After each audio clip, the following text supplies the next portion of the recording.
Video के अंदर हम कक्षा 12वीं विषय हिंदी की जो असाइनमेंट 2 आपके हुआ है उसका पूरा सॉल्यूशन हम इस वीडियो के अंदर देखेंगे। ये कुछ विद्यालयों में पेपर हो चुका है और कुछ में अभी तक पेपर नहीं हुआ है। तो जिन्होंने ये पेपर अभी तक नहीं दिया है वो इसे पक्का याद कर ले, क्योंकि ये सेम टू सेम पेपर उनके आने वाला है। और जो पेपर दे चुके हैं वो अपना चेक कर ले कितना उन्होंने सही करा है, कितना गलत, और अपने अंक अपने कमेंट बॉक्स में ज़रूर बताएं आप। और ये छत्तीसगढ़ माध्यमिक शिक्षा बोर्ड ने जारी किया है। और अगर आप सीजी बोर्ड में नहीं हो, आप छत्तीसगढ़ बोर्ड में नहीं हो, तो भी इस वीडियो को आप देख सकते हो, क्योंकि आपके लिए भी बहुत ज़्यादा इंपॉर्टेंट है। क्योंकि सिलेबस सभी में लगभग सेम है, सभी में आपके एनसीईआरटी का सिलेबस चलता है। तो ये क्वेश्चन उनके लिए भी इम्पोर्टेंट है जो अदर बोर्ड में है, और जो सीजी बोर्ड में है उनके लिए तो है ही। तो आप देखिए, पूर्णांक 20 अंक का आपका ये पेपर हुआ है। तो पहला प्रश्न आप देखिए, किशनदा एक ऐसा चरित्र है जो यशोधर बाबू को अनुकरणीय है। आपके विचार में किशनदा की सोच जीवन के संदर्भ में कितनी तर्कसंगत है, स्पष्ट कीजिए। तो आपको इसमें स्पष्ट करना है कि जो किशनदा है उसकी जो सोच है तो वो जीवन के संदर्भ में कितनी तर्कसंगत है, मतलब कितनी सही है उनके विचार। तो ये आपको बताना है पहले प्रश्न में। अंक है इसका 4 अंक का ये प्रश्न है। हम सभी के सटीक उत्तर देखेंगे और ये शब्द सीमा आपको दे रखी 75 से 100। तो 75 शब्द से 100 शब्द में आपको ये उत्तर देना है, तब आपको 4 अंक मिलेंगे। तो हम देखते हैं इसका उत्तर। तो ये है आपका पहले प्रश्न का उत्तर। यशोधर पंत जब गांव से दिल्ली आए तो सर्वप्रथम किशनदा ने ही उनकी सहायता की थी। ठीक है ना। किशनदा ने यशोधर पंत को मेस का रसोइया, ठीक है ना, रसोइया बनाकर रख लिया, क्योंकि तब तक यशोधरा जी की उम्र सरकारी नौकरी के लिए कम थी। किशनदा ने यशोधरा जी की 50 रुपये उधार भी दिए, जिससे वे अपने लिए कपड़े बनवा सके और कुछ पैसे गांव भी भेज सकें। ठीक है ना। आगे देखिए आप। बाद में किशनदा ने अपने ही नीचे नौकरी दिलवाई और दफ्तर के कामों में भी मार्गदर्शन किया। यशोधर पंत भी किशनदा की सलाह के बिना कोई कार्य नहीं करते थे। किशनदा परंपरागत सिद्धांतों को मानने वाले व्यक्ति थे। इस तरह किशनदा के साथ रहते रहते यशोधर बाबू भी उन्हीं की तरह सिद्धांतवादी बन गए। अब वे अपना हर काम किशनदा को ध्यान में रखकर करते थे। यशोधर पंत किशनदा के सिद्धांतों के साथ अपना जीवन बिताने लगे। हालांकि सिद्धांतों के कारण उन्हें समाज में और परिवार में पुराने विचारों का समझा जाने लगा, पर उन्होंने किसी की परवाह न करते हुए किशनदा के सिद्धांतों को ही अपने जीवन का आधार बना लिया। समाज और स्वयं के बीच सामंजस्य न बैठा पाने के कारण यशोधर बाबू हाशिए पर चले जाते हैं। इन्हीं बातों से पता चलता है कि यशोधर बाबू के जीवन पर किशनदा का बहुत गहरा प्रभाव पड़ा है। ठीक है। यशोधर बाबू का व्यक्तित्व बहुत ही सहनीय है, ठीक है, सराहनीय है उनका व्यक्तित्व, इसलिए हम उनके विचारों को अपनाना चाहिए। पुरानी पीढ़ी को रहन सहन, पहनावा, खान पीना, ठीक है, खाना पीना और व्यवहार में थोड़ा बहुत बदलाव लाना ही चाहिए।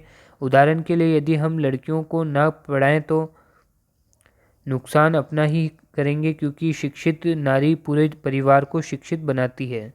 तो हमें किशनदा के विचारों को अपनाना चाहिए। तो ये आपको उत्तर लिखना है। पहले प्रश्न का सटीक उत्तर है आपका। देखते हैं नेक्स्ट क्वेश्चन। दूसरा प्रश्न है आपके कि यहाँ पे आपको दे रखा है एक काव्यांश दिया हुआ है, इस पे आधारित प्रश्नों के उत्तर आपको लिखने हैं। तो ये आपको एक काव्यांश दिया हुआ है, इसे पढ़कर आपको ये निम्न 3 प्रश्नों के आपको उत्तर बताने हैं। तो देखिए आप। स्लेट पर या लाल खिड़िया चाक मल दी हो किसी ने, नील जल में या किसी की गोर झील मिल दे जैसे हिल रही हो, और जादू टूटता है उस उषा का जब सूर्योदय हो रहा है। तो ये आपको दिया हुआ है। तो इस काव्यांश को पढ़कर आपको उत्तर देना है। तो क प्रश्न है, उषा का दृश्य कैसा लग रहा है। ठीक है ना। ये 2 अंक का प्रश्न है और 25 से 50 शब्दों में आपको देना है इसका उत्तर। तो देखते हैं इसका उत्तर। तो ये देखिए आपका प्रश्न का उत्तर है दूसरे के। गोरी दे के जिल मिलाने की समानता सुबह के सूर्य से की गई है। सुबह वातावरण में नमी तथा स्वच्छता होने के कारण सूर्य चमकता है प्रतीत होता है।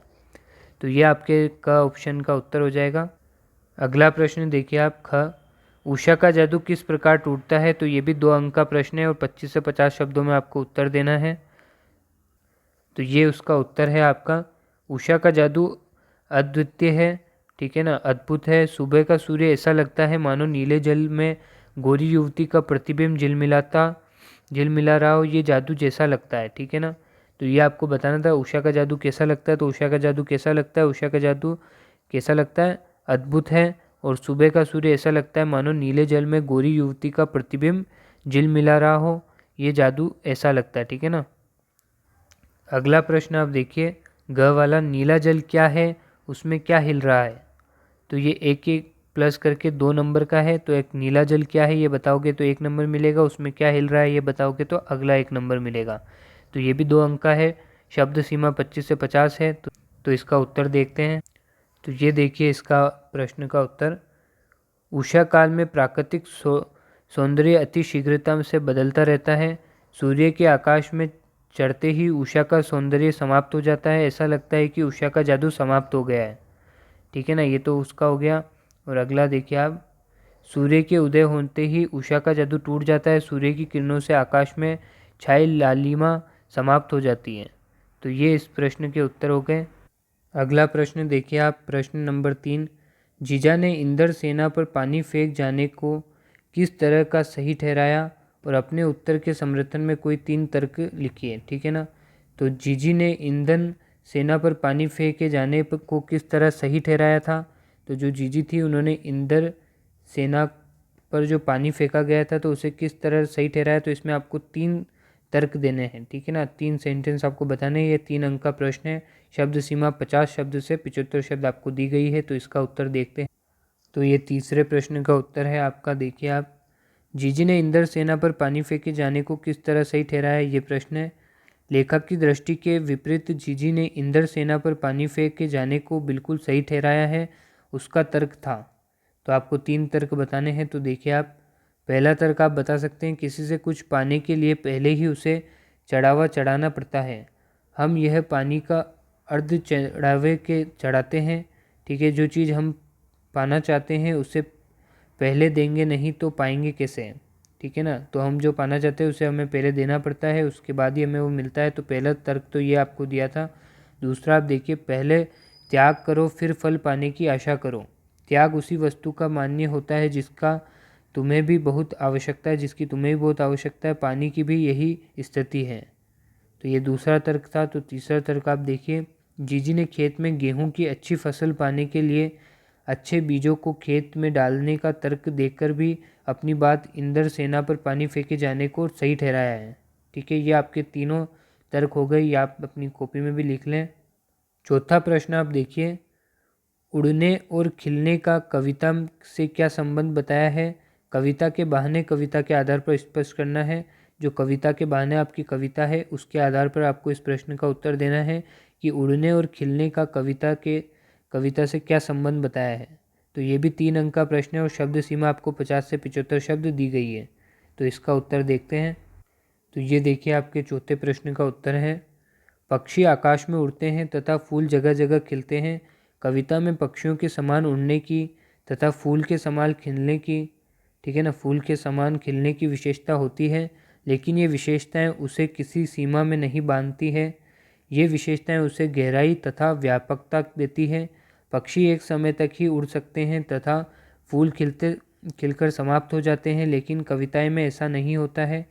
ठीक है, जो कविता होती है उसमें ऐसा नहीं होता है। तो ये सबसे मेन लाइन है कि पक्षी एक समय ही उड़ सकते हैं तथा फूल खिलकर समाप्त हो जाते हैं, लेकिन जो कविता होती है उसमें ऐसा नहीं होता है। वह अपने निर्माण के साथ ही उड़ान भरती है और सदियों तक इस उड़ान को कायम रखती है। ठीक है, वह फूल के समान स्वरूप पाकर खिलती है। उसका खिलना एक समय के लिए नहीं होता है, बल्कि वह भी सदियों तक खिलकर लोगों के हृदय को आनंदित करती है। इसलिए उड़ने और खिलने का कविता से गहरा संबंध बनता है। तो ये चौथे प्रश्न का आपका उत्तर हो गया। इसे भी आप लिख लें अपनी कॉपी में। पांचवा प्रश्न आप देखिए, निम्नलिखित प्रश्नों के उत्तर आपको देने हैं संक्षिप्त में। तो देखिए आपका ऑप्शन का क्वेश्चन है आपका, पित्त पत्रकारिता किसे कहते हैं। पित्त पत्रकारिता का मतलब होता है येलो पत्रकारिता, है ना। तो पित्त पत्रकारिता किसे कहते हैं, ये 1 अंक का आपका दिया है। 25 शब्दों में आपको बताना है। तो देखिए आप इसका उत्तर, ये है उसका उत्तर।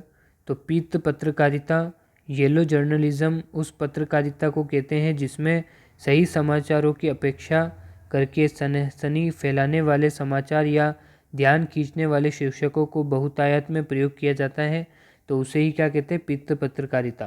ठीक है ना, पित्त पत्रकारिता किसे कहते हैं, जिसमें क्या होता है, जो सही समाचार होते हैं उसकी बजाय कौन से समाचार जिसमें सनसनी फैलती हो, ठीक है ना, और जिसमें ध्यान खींचने वाले जो शीर्षक होते हैं उसमें बहुतायत प्रयोग किए जाते हैं, उसे पित्त पत्रकारिता कहते हैं।